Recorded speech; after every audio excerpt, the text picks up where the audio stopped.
Hello, everyone, and welcome. Thank you for joining Witham today for our CMMC webinar. We have a great presentation in store for you all. Before we begin, I have just a few housekeeping items to cover. First, you will all be on mute during the presentation. However, at the bottom of the toolbar, you will see a chat box. We encourage you to ask questions during the session, which our speaker will answer at the end of their presentation. This session will also be recorded for future reference, and a link to it will be provided to all attendees. Feel free to share additional thoughts or input after the webinar has wrapped up as well, as your feedback is greatly appreciated. And with that, I will turn it over to Jim Hannon, Partner and Practice Leader of Witham's Manufacturing, Distribution, and Logistics niche.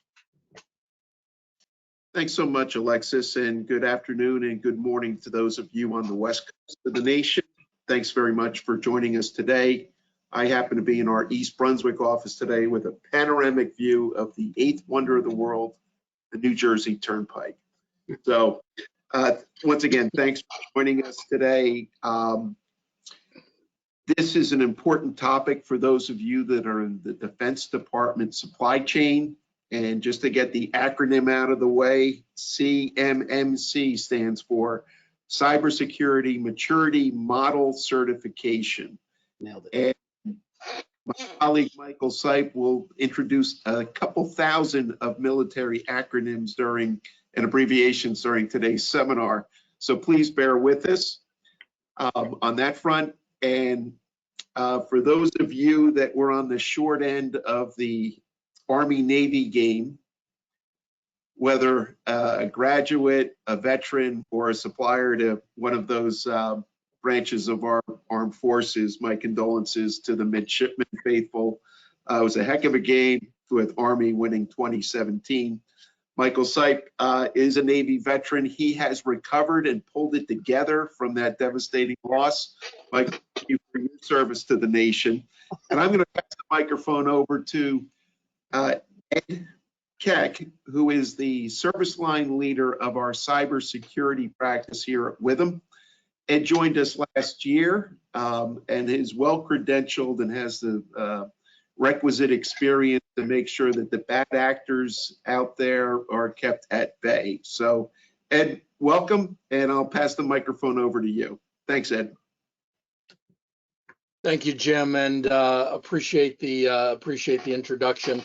As Jim said to all of you, good morning and good afternoon to all of you. We appreciate your attendance today, and hopefully you'll be able to take something away from this conversation that you'll find helpful.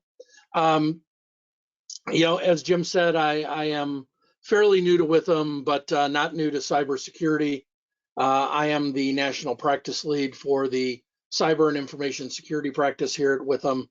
I have about 35 years experience in the space and have had experience in the government and private sectors and really look forward to hopefully working with a number of you, or all of you going forward. Please, as we go through this, post your questions to the chat box at the end of the conversation. Michael and I will do our best to answer them. And if there's any that we don't have specific answers to, we will definitely take the to-do to get back to you. Today, we have with us Michael Sipe. Michael is lead consultant in our cyber practice. He is our CMMC advisory lead and is active in our government contractors group and our manufacturing, distribution, and logistics practice. He has over 12 years of experience in the industry and is a veteran of the U.S. Navy, as Jim has already noted. Michael, I'm going to turn it over to you to take us through the conversation today, and over to you, Michael. Okay, great. Thanks, Ed. Thanks, Jim, as well. Anchors away, Mike. Anchors away. That's good. Yeah, it was rough. I think I will try to maintain my composure that I've reassembled since game time, and especially in our cyber group, we have Army veterans as well. So I'm sure I'll be hearing additional abuse from them as well. Continue moving into the next couple of days. So Alexis, please do the next slide. Okay, just a big picture overall. This is an update to an initial briefing that was done just under a year ago, in January of 22. In that time, that interim time, a lot has happened, a lot has developed, and in particular, the timeline is accelerating. So we'll do a quick refresher of the CMMC framework, and then we'll talk about more of the applicable dates and what preparation can be done meaningfully following that. So CMMC 2.0, and the 2.0 is a very important number addition. It approximately 2 years after the process had begun, the program was entirely overhauled. And you can see the transition from the model 1.0, which was initially 5 levels, to a 3-level, 3-tiered model. There were other substantive changes to the framework as well that came along with 2.0. Most specifically, the initial proposal was that all applicants for CMMC certification, level 1, 2, 3, 4, 5, whatever, would have to have an external independent audit performed. That would be an enormous burden given the size of the defense industrial base, the number of contractors and supplier firms.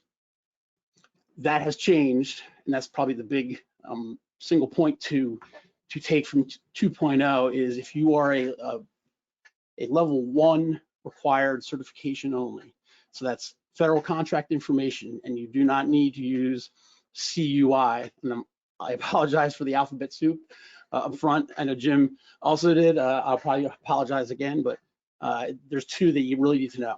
CUI is 1, controlled unclassified information, and an FCI, and that's federal contract information. Those 2 things are the primary determinant of where in the CMMC framework your organization needs to fall for compliance. That's in a nutshell. And FCI, or contract information only, level 1, that is now self-attest only, or maintains the existing self-attest certification scheme. Level 2 is now the old CMMC level model 1.0's level 3 is now level 2.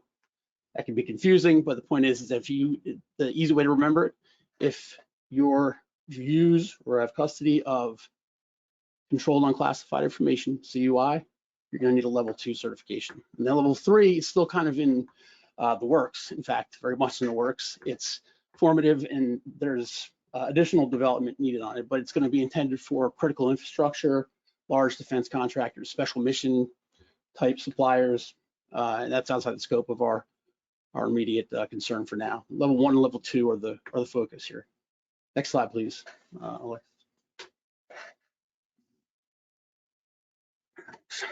Okay, so talked about some dates. Now that we talked about the framework, I whittled it down. There's some auxiliary information associated with it, but there's 2 big kind of foot stomping, as they say in the military, foot stomping dates that are rapidly approaching. First, arguably most importantly, is there is a CMMC interim rule, and the vagaries of federal contracting and federal acquisition regulations. The words very much mean things. Interim rule, final rule. There is, in fact, an interim final rule. CMMC is in a kind of unique state right now. When you see, there'll be several references to a couple different standards and policies, frameworks, and a rule. Why does it matter? Those of you who've worked with KOs or contracting officials and officers, whether in a subcontractor or a prime contractor role, know that once a rule is passed, a formal rule, it is entered. That program is entered into the Federal Register by Congress, and it is therefore blessed as an official program of record. And that's when the budgetary and bureaucratic support and administrative faucet is opened. So it's critical. It's really when CMMC it's in effect. It's the starting point. They anticipate that March of next year, will be the interim rule passage. Now, just got an update yesterday, in fact, from the accreditation board's most recent town hall. And it seems the general consensus is, and I didn't update the slide to it, but it's still discussed as March 2023, but in all reality, it'll be between March, and quote, you can put this in quotes, between March and May of 2023. And the reason why is that a preliminary step has not been done just yet. It's caught up in rulemaking, I believe the legislative level, but they anticipate it'll be unclogged come January. Then the rest of the passage can proceed with a month or two of delay. What does the interim rule, the CMMC interim rule, why is it important? Why are we even discussing it really? Because once that is approved, then it is official that the Department of Defense and a varying and increasing level of their contracts going forward will require you shall have CMMC certification. Legally, they can do this. The contractor is then on the hook upon passage, required to be within compliance for, in this case, maturity level 2 is kind of the touch point. 110 NIST, 800 and 171 controls. There's a lot of numbers that fly through there with the standards. NIST 800, 171 is the kind of gold standard that needs to be remembered if you take nothing else away. There is a almost one-to-one parallelism between 800, 171 on the NIST side and CMMC. You argue the CMMC was derived directly from it. So what we generally recommend, there'll be a slide to this effect later in the deck, but we recommend that at a minimum, you can begin preparations towards compliance with NIST 800, 171 because it is so close to CMMC's final form or anticipated final form. We don't expect there'll be any kind of drastic changes to the structure or the details of the maturity level 1 or 2 levels. So the rule in, say, anticipate worst case scenario. I guess if you haven't been preparing, the worst case is that come 01 March of next year, or about 110 days from now. Actually, I take that back. It'll only be it's 90 days, just about 90 days from now. The full 110 controls, and I believe 7 processes as well, that you can. I'm not going to get into the detail of the CMMC framework on a technical basis now. That can be referenced easily and you can look it up. But in addition to the formality of the rule and the official stamp of approval, as it were, being passed, it also enables what's called, and you'll hear this acronym thrown around a lot, POAMs. Right? And what does that mean? They're a plan of action and milestones. It is a formal document that is expected that if you do not have, if your organization is not compliant in any one of those control areas for NIST 800, 171 or CMMC level 1 or 2, which they're the same again, overlap, it is a detailed plan that's measurable and formally documented about how your organization will reach compliance, how to achieve that compliance, if not present. And the reason why that is critical is that depending on the technical area that you work in, depending on the nature of a customer, for example, or even the nature of the contract vehicle that you're using, all of the controls one-to-one might not be a direct map. So there may be things, and likely will be things, that some, especially small businesses, will not have in place. POAM is the way to say, we thought about it, here's how we will get to it, and here is measurable milestones that we can evidence it along the way. And I underline and stress the word evidence, because that is the critical part of preparation. We'll come back to that here in a minute. Last little bit of motherhood is that the POAM, when submitted as part of your formal audit, whatever that may be rejected. It's not throwing in a book report, on the back of on the back of toilet paper is going to be accepted by the teacher. They will. There's been significant discussion of the rigor that is necessary and expected of POAMs. There's lots of resources online, templates, etc. And I have some links at the end that I think if you're curious, you can go check out what a POAM looks like. Next slide, please. And the second big important date, and imagine an asterisk next to that, is effectively now, December 2022. It's anticipated that any day, DFAR 7019 final rule will be approved. What does that mean?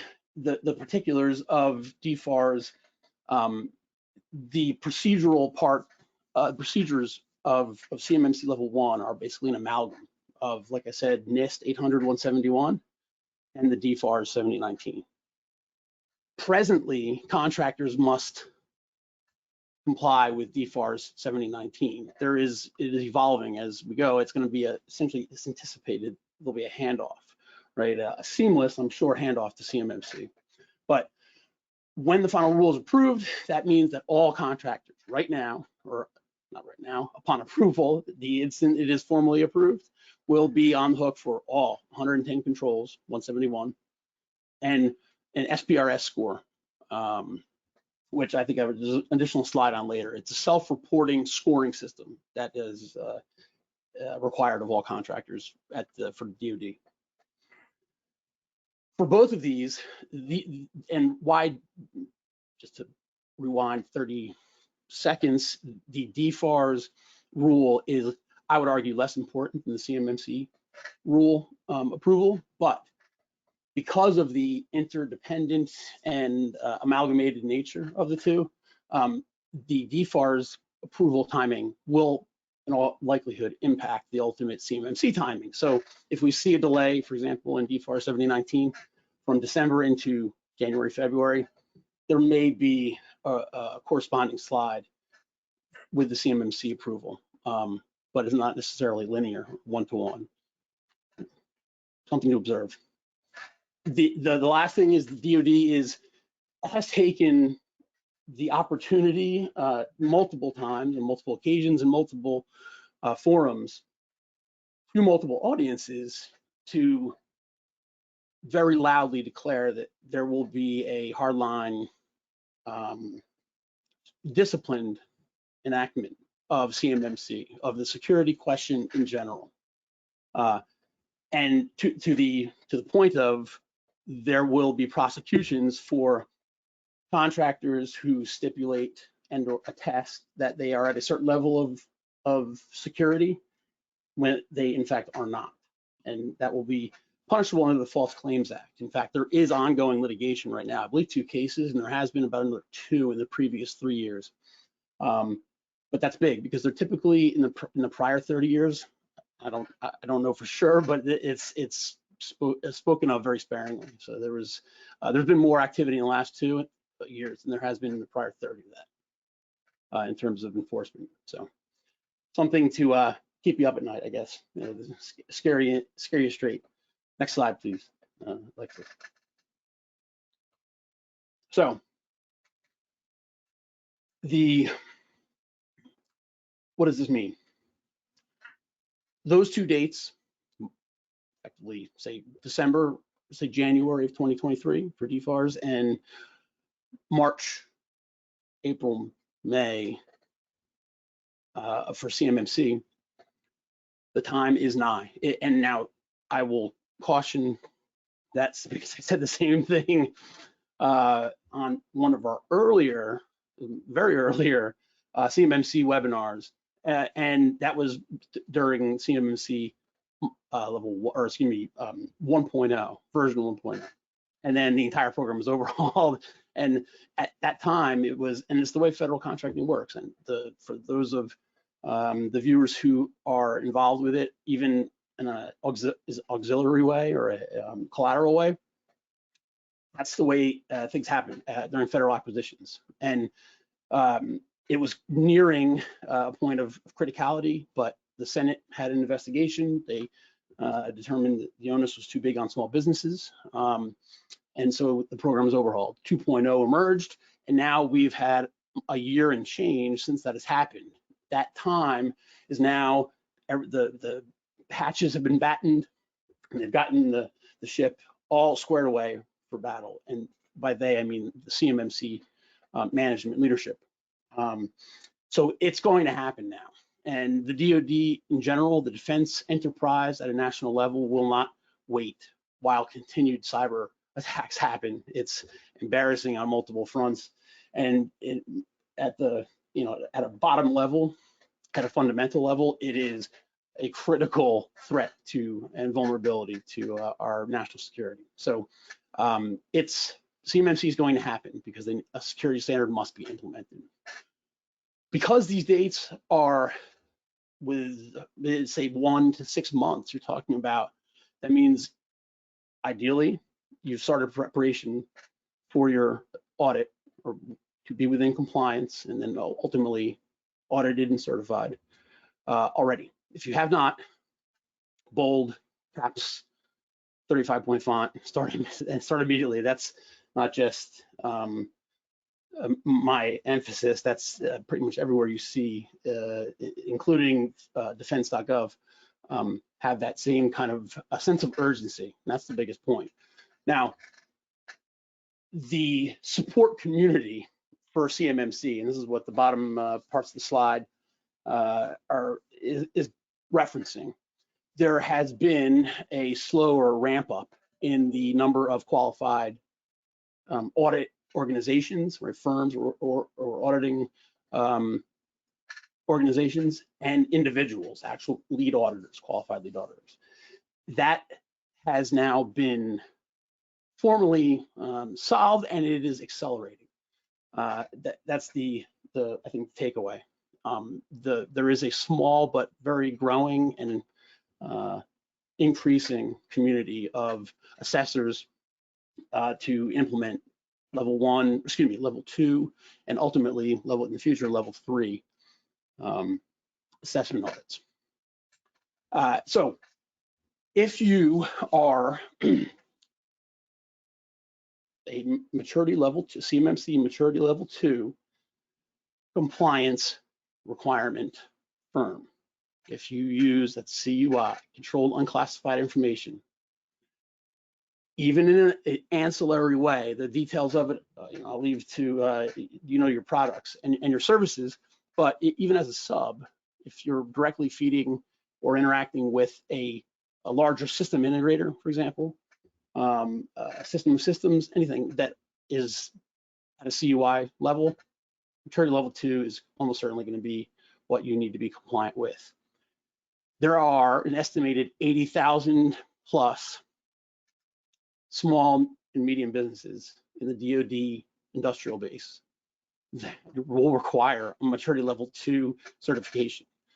To give you an idea of this, why this screams backlog and the potential bureaucratic nightmare that may result, is there is presently 31, I believe, authorized and licensed audit organizations, companies or firms that can do an audit, 30 for 80,000 plus. I'll leave it at that. The math is pretty kind of self-evident. Next slide, please.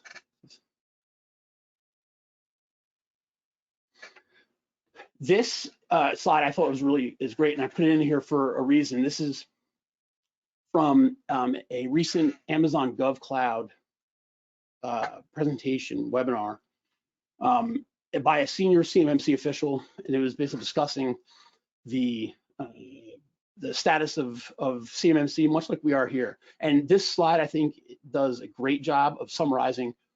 You're asking the question, how do we get from cold start to CMMC level 2 compliant? This is the flow, and it's broken out well. The 3 clustering groups of requirements, right? Implementation, documentation, and evidence. Again, there's the evidence that I referenced earlier. There's the products and or documentation that are the far right side of the figure is what's associated with each of those focus points. All of the right side list is going to be necessary. What I would draw attention to for this discussion is in the documentation, and you could argue it also could be in the evidence focus point, the bottom little number there, so the System Security Plan, SSP. Why is that important? Ultimately, all of the development, compliance, the documentation of policies, processes, observation of controls and implementations at all levels of your organization, make sure that it's compliant with NIST 800-171, which is CMMC, is going to be contained in the end state will be documented in your SSP, your System Security Plan. That is the ultimate document that everything is working towards. So if you're going to look up, and I think there's also some links at the end of the slide deck that I've included, that there are the CMMC Accreditation Board and Office of Undersecretary of Defense Acquisition Technology and Logistics. That's a good one for you, Jim. OUSD-AT&L has some really good links and public resources as well. Next slide, Alexis. And as it's switching over, take this point to, I think, illustrate. It's probably apparent there's a lot of different areas of focus, a lot of instructions, a lot of detailed framework application. That's why I'm talking to you here, and why there is a support community for CMMC nationwide, which is growing. It's complicated, and most businesses will not want to dedicate a full-time person for the next year, right? And that's just spitballing, but to do their CMMC compliance, documentation, evidence, and preparation for audit. Firms like ours can help with that. And well, the last slide will speak more to it, but I think it's apparent as I step through some of the details that why that is. It's certainly justified. So what can you do now to prepare?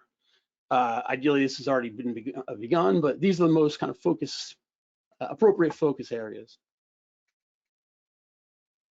for a contractor to do. And that's, as I said, it doubles with the CMMC level 1 and 2 doubles or parallels NIST 800-171. There's two ways you can think of the implementation of CMMC in your firm, in your company, in your organization. And there is the kind of controls and processes, that's the business, the organizational behaviors, and the security posture from an organizational implementation standpoint. Think of it that way. That's the way I think of it. And that's part of it. That needs to be documented. All of the controls and the policies and procedures as they are to be carried out, which will be also, by the way, the things that are observed by the audit team when they're on site for your ultimate certification audit. All that goes into the SSP, like I said previously as well. In addition to the behavioral component, the organizational behavior component of compliance, there also will be, to a varied extent, case dependent, an infrastructure component, the computing, effectively, the network that it'll be necessary. It depends on a lot of things. I list some points here, but the nature of your product or service, very critically on whether you're a prime or a subcontractor, the manufacturing processes that are utilized, and by that, is it at a component level? Is the supply chain necessarily? Is there sensitive dependencies in supply chain, et cetera? So what does it all mean in terms of infrastructure? It could be that you will need a dedicated sandboxed computing environment where your CMMC related work, all the CUI, controlled unclassified info, will reside if it's to be on site and or be processed. All the work for CMMC related or DoD contract, think of it that way, will happen in that network sandbox, enclave, segment. There's a lot of ways you can do that. It could be the other end of it that you are, as for example, a lot of small business are, you're sub in a very specific technical area to a larger prime or system integrator. That then we've seen increasingly there are cloud, what's called enclaves, shared enclaves that will be either maintained by the prime or there is some sort of responsibility sharing, but it can be cloud-based, or there are also on-prem ones, but we see more cloud developing. And it can be that this kind of shared playpen, to think of it as in terms of an infant.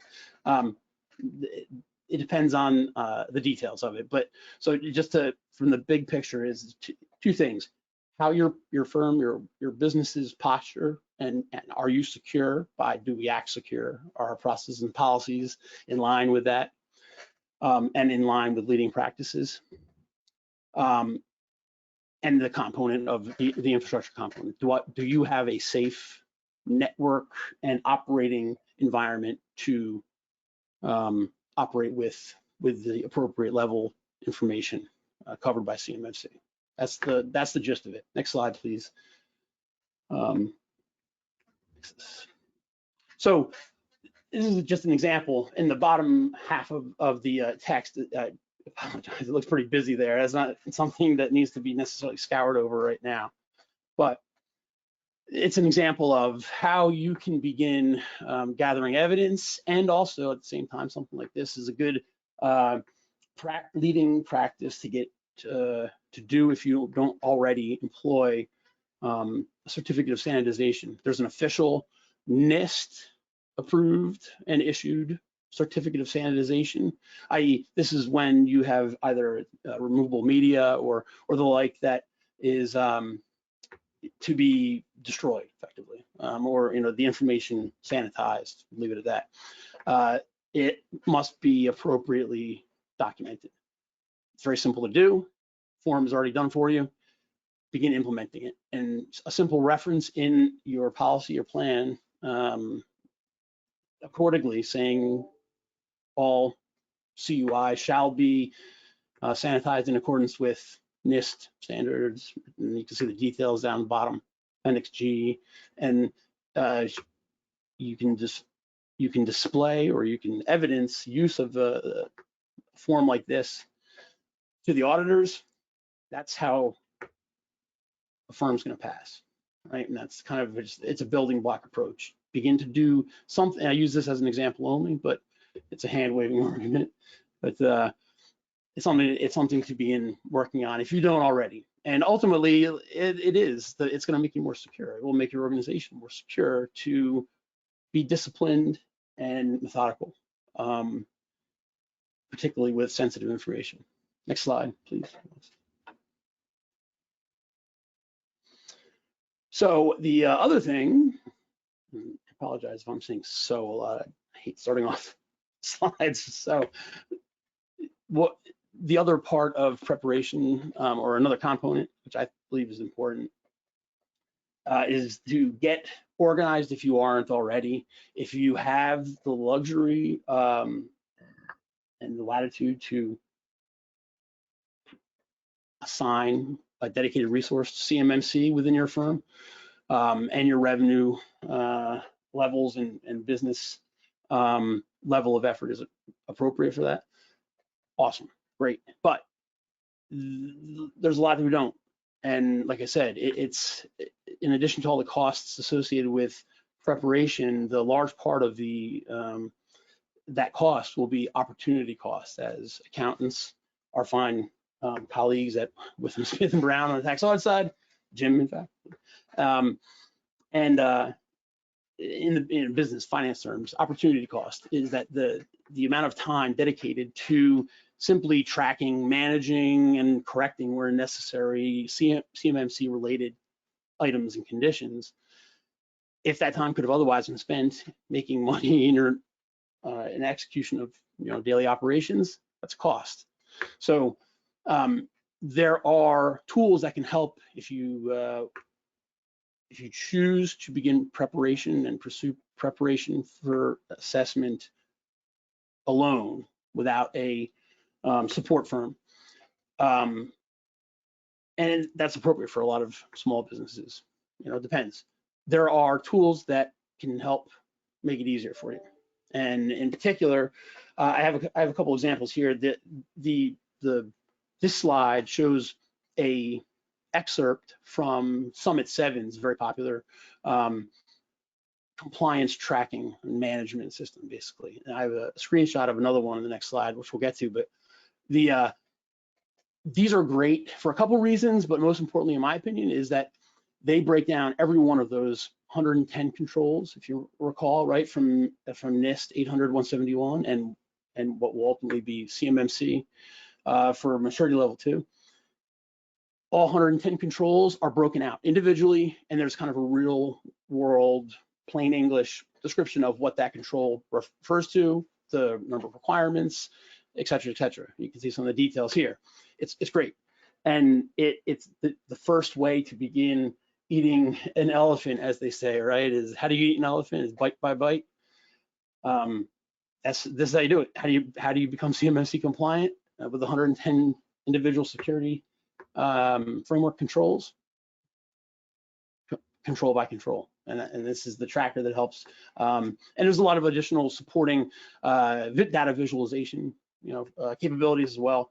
There's some pretty cool stuff. Next slide, Alexa, if you would. I think it may be a little bit clearer. So this is a screenshot from another kind of management tracking system. Some do additional functions as well, but this is by ComplyUp. It's another popular one. I apologize for the quality of the screenshot or screen grab there, but it's if you can see through the fuzz a little bit, it is the breakout of the different tasks that are associated by control and for the ultimate. So you define your ultimate objective, say maturity level 2. It will be progress tracker, percentage complete, tracking resources, to-do lists in particular, dependencies, certain controls in particular. In 171 are interdependent, or at least there's a lot of crosstalk between them. This type of platform can help keep things compartmentalized where necessary. And also, really the kicker, in my opinion anyway, is that when the time comes for your audit, if you have everything in this kind of organized, centralized platform, and each one of the popular ones, I know definitively, have mechanisms by which it will output the data in a format that the assessors will really like. It can only help, right? If you're going to be having a test taken that the grader likes the materials. And so this is there's a couple links. The previous slide I had has a link to Summit 7, but it'd be something that I recommend you look into. Next slide, please, Alexis. Now, for the manufacturing, distribution, logistics focus, I think it's very appropriate, and I thank Jim for kind of bringing this idea and pushing it forward. It's particularly critical now because there's two areas that are just getting, to put it frankly, annihilated. They're getting crushed, and it's by cyber threat actors and threat groups. Healthcare is one of them, and that's mostly for monetary reasons. And then manufacturing is the other, and manufacturing, I understand, is a very broad term, but in particular, the defense industrial base is a huge target for obvious reasons by especially nation state affiliated threat groups, right? And if you haven't heard the term advanced persistent threat, or APT, they're the ones that are going after a lot of the defense because it's espionage related activity. They are associated but unofficial entities from some of the likely suspects that you would imagine would like to get a closer look at US defense proprietary and classified information.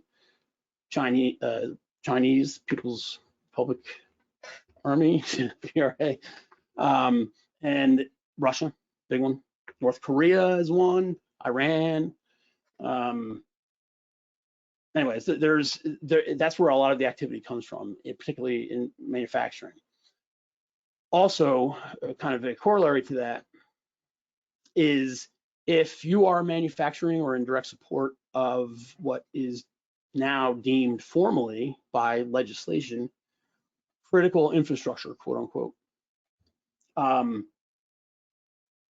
there's an ongoing and evolving list that defines what the federal government considers critical infrastructure beyond just the power grid and dams and water distribution networks and support.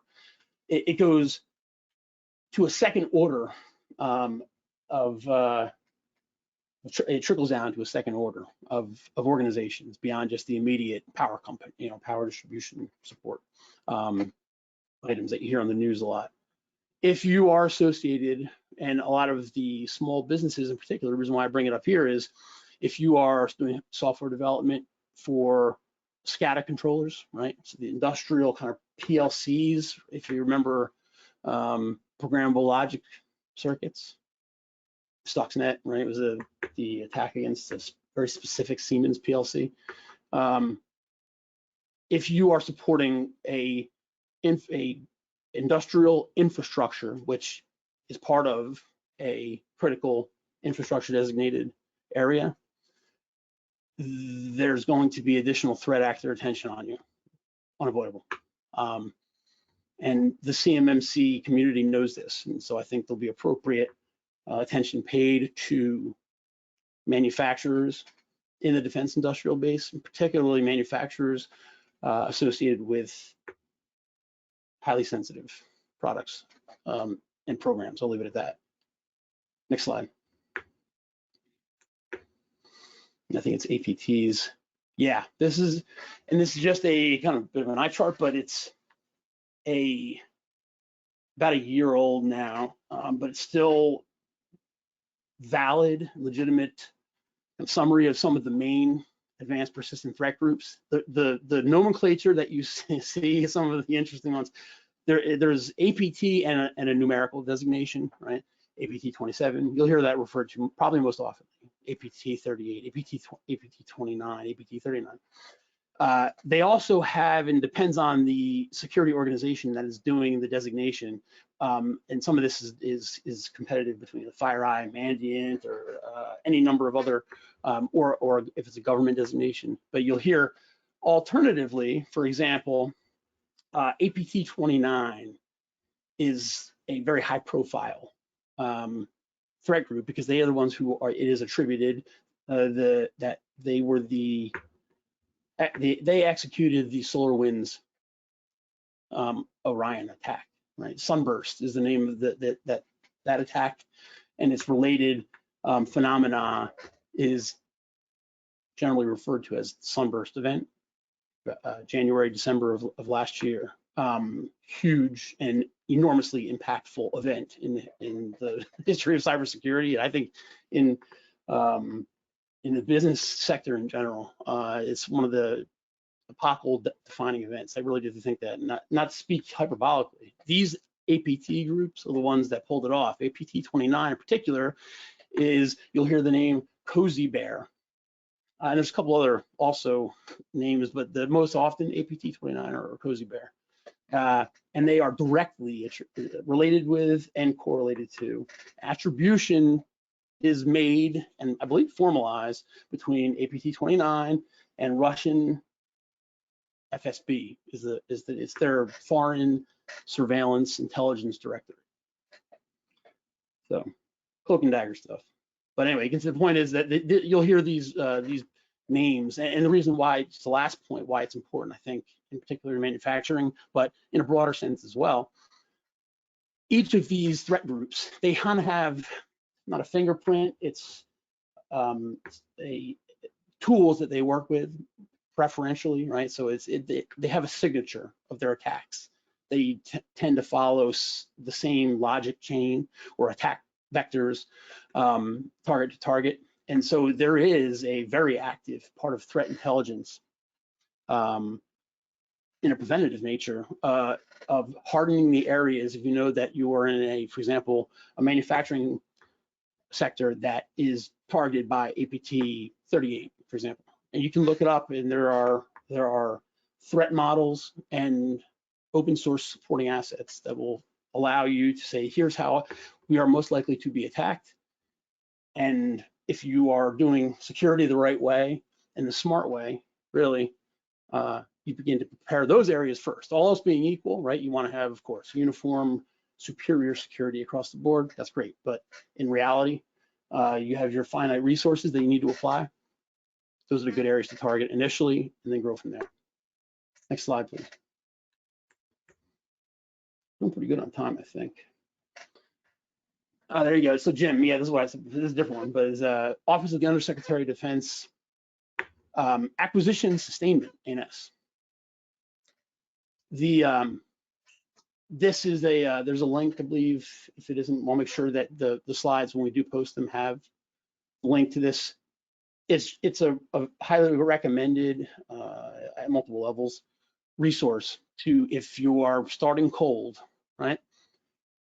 Do one of two things: call with them or call another support firm, start asking questions, or start by going to this, because this is from the government directly. This is as close to doctrinal communication as the CMMC is going to get until there's a final rule passage.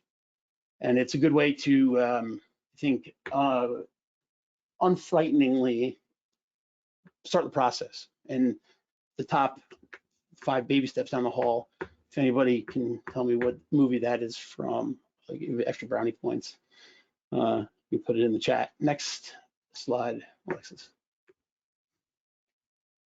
And also, by the way, the slides and the website for acquisition and sustainment, they will define, this is the last slide, they will define in large part almost every single one of the alphabet soup acronyms that I've been probably horrible about not explaining rigorously during this briefing. But there's, in addition to a glossary, there is a detailed description at a non-technical level, right? A digestible level of what each of those acronyms mean, what those documents are, and what's expected of them. So the last point here, all of this wrapped up is the time is rapidly approaching. And look, it is unavoidable. I think it is safe to say the following: there will be a point in time where, in order to do business with the Department of Defense and its associated agencies and organizations, which is, I believe, last year, $800 billion, literally $800 billion a year. It's not all acquisition, but to do business with that in any manner, to be awarded a federal contract with DoD with either contract FCI, federal contract info, which is effectively all of them. They're all contracts, or more to the point of this briefing, I think, controlled unclassified information, CUI, in which there's a lot. The majority of all contracts will have to have a maturity level 2 certification. If you don't have maturity level 2 certification, if you are not CMMC maturity level 2 compliant, you will not be able to bid. And obviously, it's not rocket science or rocket surgery, as my wife says, to extend that logic out, that particularly if federal contracting revenue is a significant portion of your overall business operations, it can turn your business model or your organization from viable to non-viable in a heartbeat. So it is critical to get moving immediately. It's going to happen.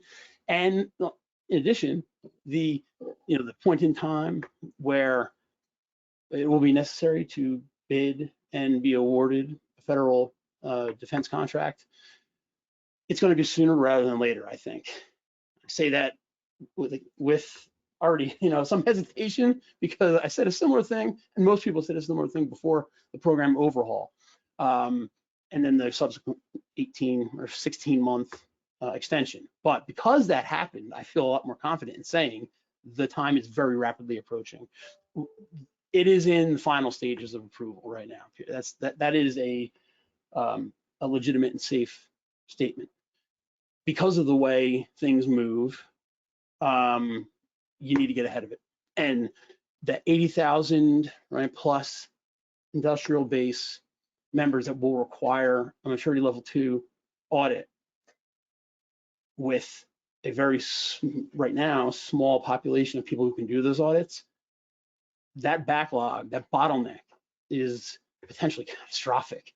And how much better would it be that if you already were in front of it, right? You want to avoid getting stuck in the traffic jam that will inevitably result when CMMC officially happens. When the final rule is certified, you're going to see a run to the doors because everybody's going to then begin the sky is falling, the time is nigh, right? And so that's the time to begin was yesterday, but if not, start today, start tomorrow, literally. And if with any of these questions, with them, we're here to help. The way I look at it, I said this before, the worst thing that can happen, come give us a call, we can talk to you. The worst thing that can happen is that you will align with the generally regarded best security framework in NIST 800-171, and it'll be your organization will be more secure. Even if regardless of how you choose to move forward. But I think that it's understandable that there's a lot of potentially apprehension and questions, unknowns, right, with beginning this process. The easy way to do it, give us a call, give a support organization a call, check out the online assets, the online resources, and the WITHM website also will, if not active now or not live now, it will in short order have links to a lot of these things that I talked about today as well. And Semper Gumby, that's the corruption of the Marines. Name is Semper Fidelis. Right? It's the Navy. I see they use it a lot when I was flying, and it's always flexible. That's Semper Gumby. So here's some contact item. Ed, my boss, is the big boss of cyber. So you can call him certainly if appropriate, but you can also likewise contact me, or you can email withmcyber.cmmc, and we all get the appropriate contacts that flow down from that. So that's all I got. Are there questions that have come through? Yes, thank you, Mike. We did have 2 questions come through our chat box. The first one is, how much of the defense contractor population are small businesses? That got broke up. I'm sorry, could you repeat that? Sure thing. The first question is, how much of the defense contractor population are small businesses? It's a very good question. In fact, I just saw an article about this.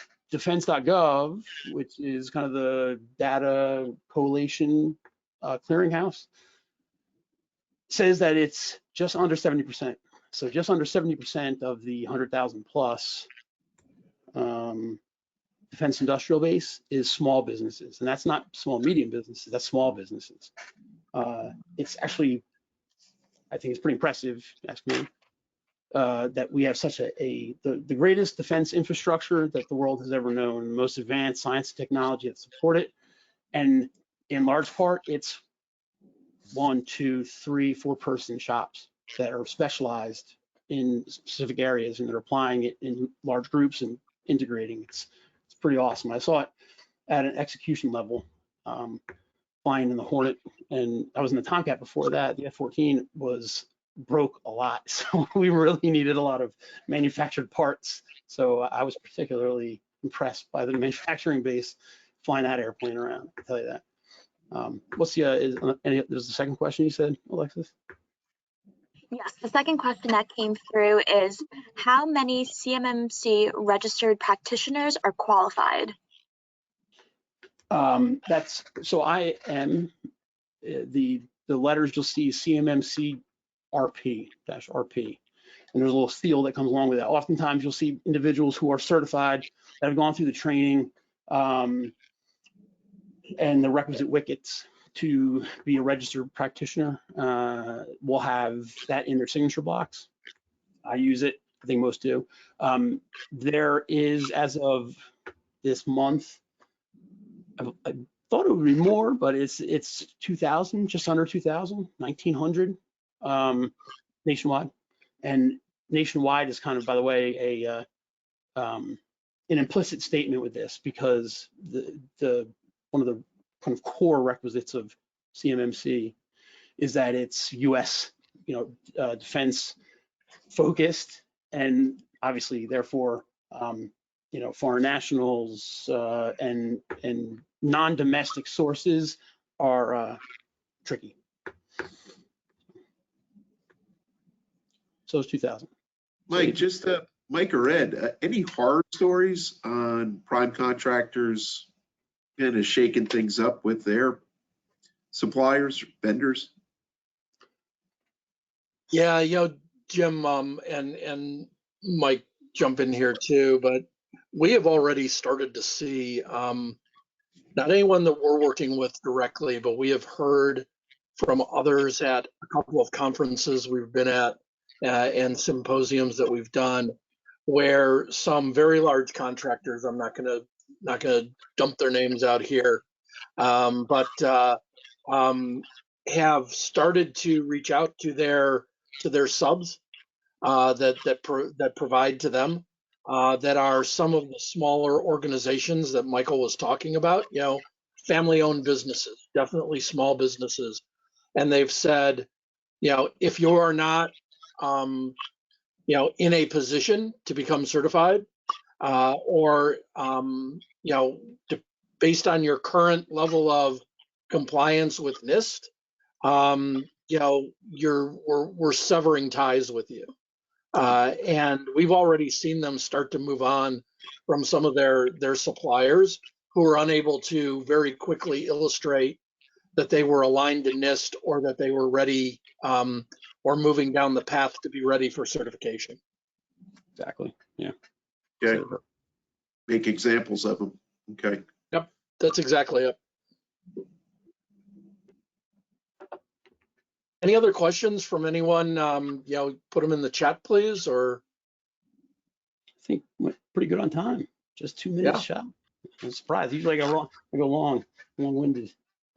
Yeah, and if any of your colleagues, and for those of you that were able to attend today, couldn't make it, Alexis has made arrangements to have this session and presentation recorded, and we can send out a link to you folks, and feel free to cascade the information and the link, obviously, over to your colleagues, and share the pain, I guess, right, Mike? Yeah, that's right. Keep a smile. But well intended to make sure everybody's compliant and aware of the regulations. Exactly. Thank you, Mike and Ed. Anything in closing, or we're good to go? Yes, sir. Thank you. No, I just wanted to thank everyone for their time. Really appreciate it, and look forward to maybe communicating more in the future on this topic. Absolutely. Great. Thanks, guys, and thanks, Alexis, for handling the admin. And this doesn't happen by itself, so thanks so much. Okay, take care, everybody. Happy holidays. Take care.